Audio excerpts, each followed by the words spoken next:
सद्गुरुवे नमः। सद्गुरुवे नमः। वंदो गुरुपद कंज कृपा सिंधु नर रूप हरि महामोहतम पुंज जासु वचन रवि कर निकर। भक्तजनों को तथा धर्म अनुरागियों को मेरा हार्दिक नमन। हम लोगों के जीवन में गुरु की बड़ी महत्ता रही है। गुरु का स्थान सर्वोपरि, सर्वश्रेष्ठ, सर्वोच्च है। कहे गु मन अंधकार, रू मन प्रकाश। जो अज्ञान रूपी अंधकार से ज्ञान रूपी प्रकाश से उससे कहते हैं गुरु। अर्थ और सदगुरु मन सही रास्ते पर चलने की जो ज्ञान देता हो उसे सदगुरु कहते हैं। तो सही रास्ता क्या है? यह जीवन जीवात्मा को परम आत्मा में जीते जी मिला देना सर्वोत्कृष्ट कार्य है। और इस कार्य की युक्ति बताने के लिए गुरु की असीम कृपा की अति आवश्यकता है। अतः इसलिए गुरु की स्तुति करें। प्रेम भक्ति गुरु दीजिए, बिना बाहु कर जोड़ी, पल पल छोह न छोड़िए, सुनिए गुरु मोरी। जुग जुगान चाहूँ खाने में, भ्रमी भ्रमी दुख भूरी, पाया हूँ पुण्य जाऊँ नहीं, रहूँ इन्हते दूरी।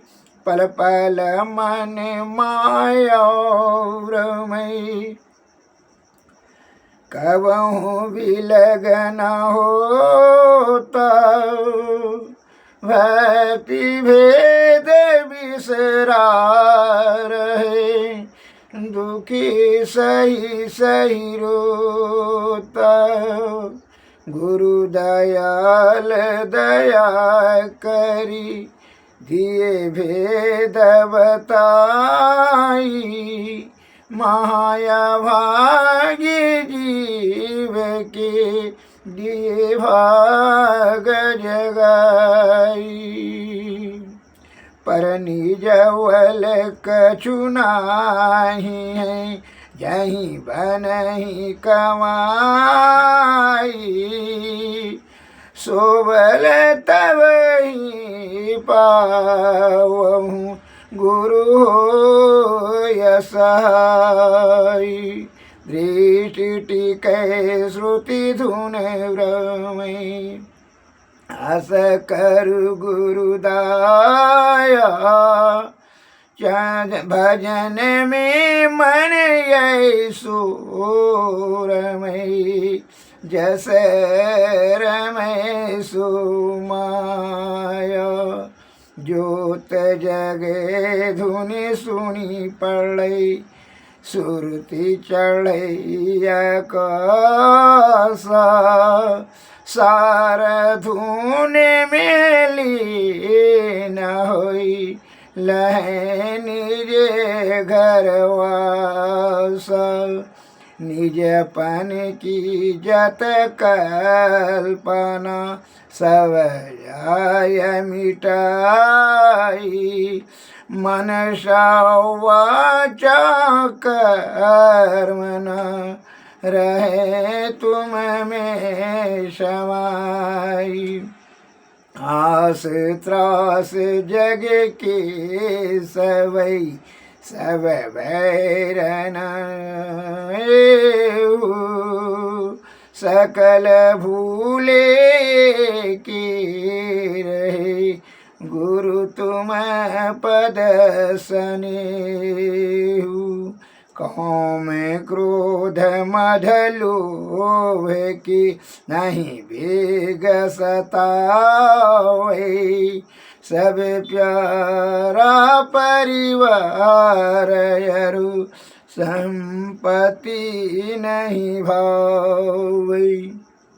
गुरु ऐसी करिए दया यति होय सहाय। चरण शरण हुई कहत हो लीजिए अपनाई। तुम्हारे ज्योत स्वरूप यरु तुम्हारे धुन रूपा। परखत रहूं निसी दिन गुरु करु दया अनुपा। श्री सद्गुरु महाराज की जय। श्री सद्गुरु महाराज की जय। अब जो है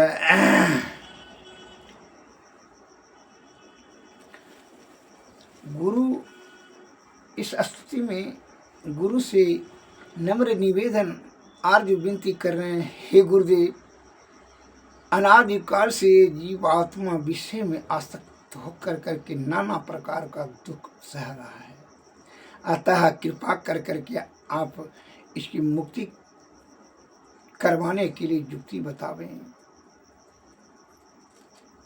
यही कृपा करें। आपके सिवा और दूसरा कोई नहीं है। ईश्वर की प्राप्ति कराने के लिए युक्ति आप ही गुरुदेव कृपा करें।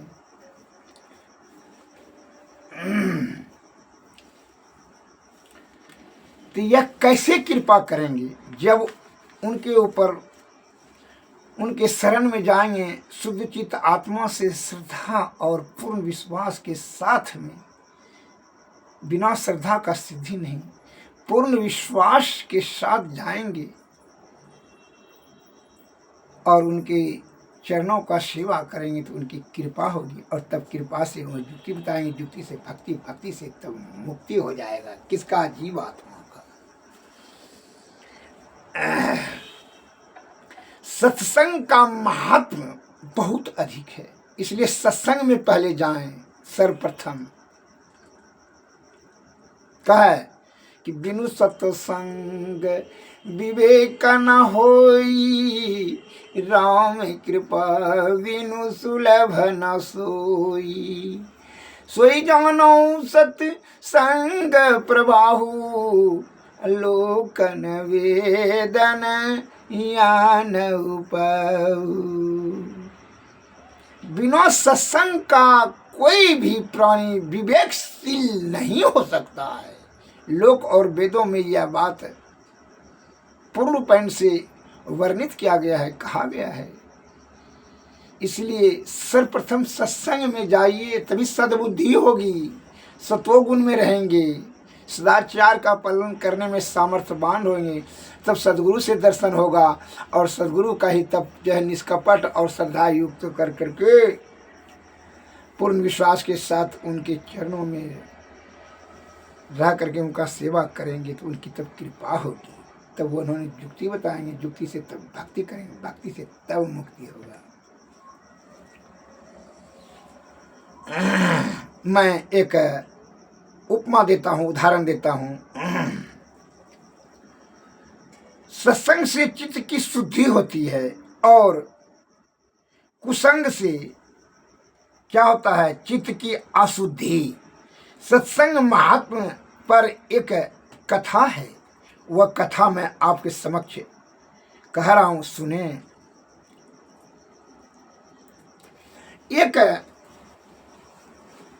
राजा के नगर के बाहर में दो महात्मा जी रहते थे नदी के किनारे। तो राजा भी कभी कभी उनके दर्शन करने के लिए जाते थे और धन कुछ दान द्रव्य करते थे, लेकिन वो नहीं लेते थे। तो वही राजा के राज में एक भारी चोर था, वो बड़ा नामी गामी, हरकट चोर। वो पकड़ाया नहीं था को बार, लेकिन वो बहुत तेज था इसलिए नहीं पकड़ाया था। उसने अपनी बुद्धि की चपलता के से क्या दिमाग लगाया कि जाते हैं राजा से जो है चोरी करना, राज में राजमहल में तो बड़ा मुश्किल है, राजा को ऐसे ही ठगेंगे। वो अभी महात्मा जी का ड्रेस सिला लिया, पहन लिया, और चंदन टीका उका झूठा उठा बढ़ा कर करके वही महात्मा के पास ही भी जा करके बैठ गया, चोरबा महात्मा का रूप धारण करके। ये राजा साहब तो कभी कभी जाया करते थे, तो एक दिन गए फिर, और वो महात्मा जी को बड़ा श्रद्धा भाव से अपना सिर झुका करके उनके चरणों में स्पर्श करके साष्टांग प्रणाम किए, और वो चोरबों का को भी उनके चरणों में भी साष्टांग प्रणाम किए महात्मा जी समझ कर करके। जैसे हो सकता है कि कोई महात्मा जी आए हुए हैं बाहर से और जो है कुछ धन देने लगे, सोना चांदी हीरा मोती, कहा नहीं इस सब का कोई जरूरत नहीं है, कहा ले लीजिए महाराज, इसका धन का जरूरत होगा तो इसको अमल कीजिएगा, प्रयोग कीजिएगा। लेकिन ना जब यही सब चीज़ का जरूरत रहता तो फिर जो है सभी चीज़ का त्याग कर करके परिवार, धन संपत्ति, कामनी, कंचन, सुराग, सुंदरी सभी का परित्याग करके फिर तो महात्मा बनने की जरूरत क्या था? किसी चीज़ का जरूरत नहीं है। कितनों जो है राजा साहब ने निवेदन किया लेकिन नहीं लिया, और उसने हृदय में उनका परिवर्तन हो गया था। उसने सत्य भी बोला कि राजन, मैं आप ही के राज्य का, आप हमसे निवेदन इतना आर्जू विनती कर रहे हैं, हमको साष्टांग प्रणाम किए, अपना सिर चरणों में स्पर्श किए, इसलिए आज मुझे यह आभास हो गया कि बहुत हम नीच कार्य करे थे, आप ही का राज्य का मैं एक हरकट चोर हूँ, कभी पकड़ाया नहीं, लेकिन हम आपको ठगने के लिए इस साधु का ड्रेस बन के साधु के बीच में आ गए। लेकिन नहीं महाराज, ये आपका बड़प्पन है जो कि आप साधु है करके चोर कहते हैं अपने आप को,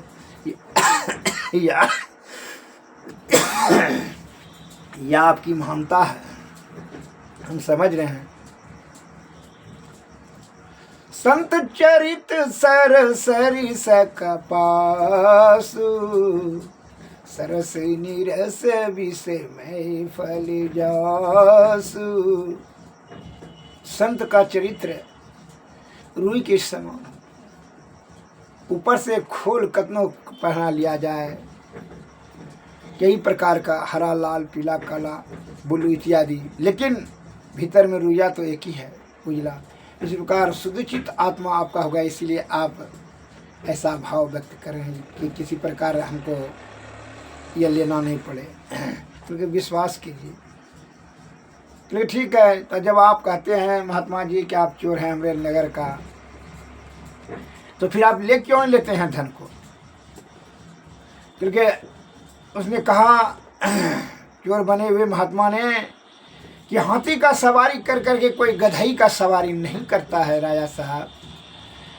हम खाली यह पोशाक चोला खाली बदले साधु का, तो आज हमारे राजा ये हमारे पैरों में अपना सिर रगड़े, साष्टांग प्रणाम किया और धन हमको दे रहे हैं। इसका मतलब है कितना बड़ा हम पद पर आसीन हो गए और अब नीचा नहीं उतरना चाहते हैं। अतः अब आपके राज्य में न जाएंगे, न रहेंगे, न घर जाएंगे। अतः अब इसी में जीवन हम यापन बिताएंगे, ईश्वर की भक्ति में। यह सत्संग का महात्म्य है। ऐसा सत्संग का प्रभाव हुआ, वो सत्य भी बोला लेकिन फिर भी वो दंड का पात्र नहीं रहा। काय सत्य में बहुत प्रभाव होता है। सत्संग का महात्म को सभी आदमी नहीं समझ सकता है।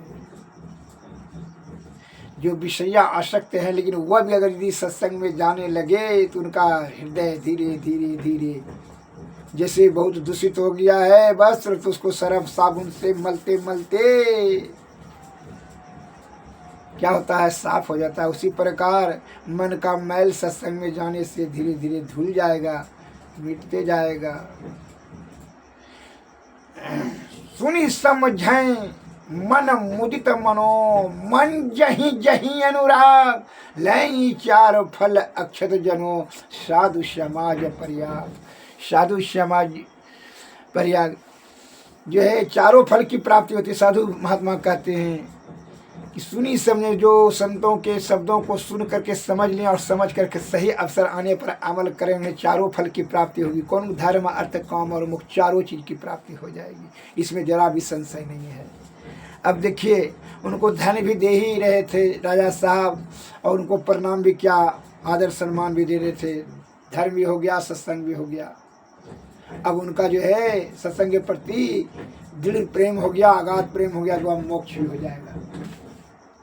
दाना पानी तो ऐसे मिलते ही रहता है, दानी सब देवे करता है, खाना पीना व्यवस्था करना सब ईश्वर की कृपा है। अतः पूर्ण श्रद्धा और पूर्ण विश्वास के साथ आस्था पूर्वक अगर सत्संग का शब्दों के अमल करें, सदगुरु के वचनों का प्रवचन का सुनकर समझ लें, उनकी सार गर्भित शब्दों को, तो क्या होगा? जन्म कृतार्थ हो जाएगा। अर्थात आवागमन, जन्म और मनन का जो है आवागमन का झंझट ही समाप्त हो जाएगा। अर्थात जीवात्मा को परब्रह्म की प्राप्ति हो जाएगी।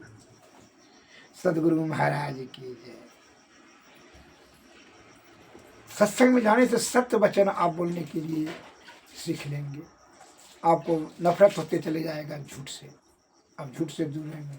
इसलिए हमारे गुरु महाराज के झूठ, चोरी, नशा, हिंसा और बेविचारी से बचो, यह पांचों महापाप का कारण है। सदगुरु महाराज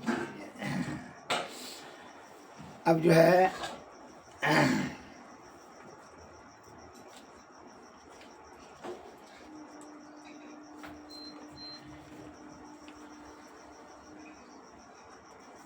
आरती कीजिए।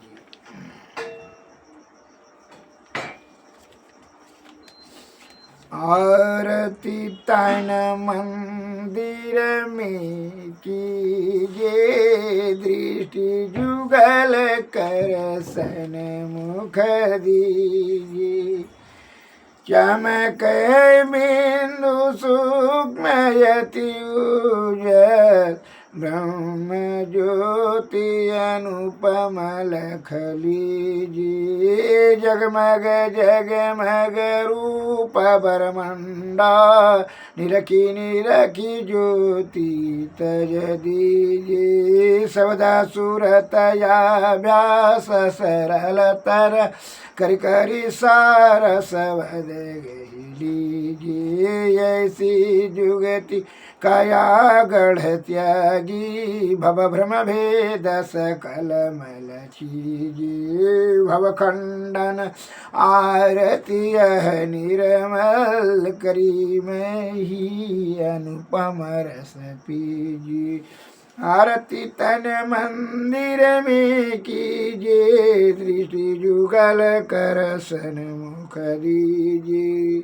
श्री सद्गुरु महाराज की जय। श्री सद्गुरु महाराज की जय। सद्गुरुवे नमः। सद्गुरुवे नमः।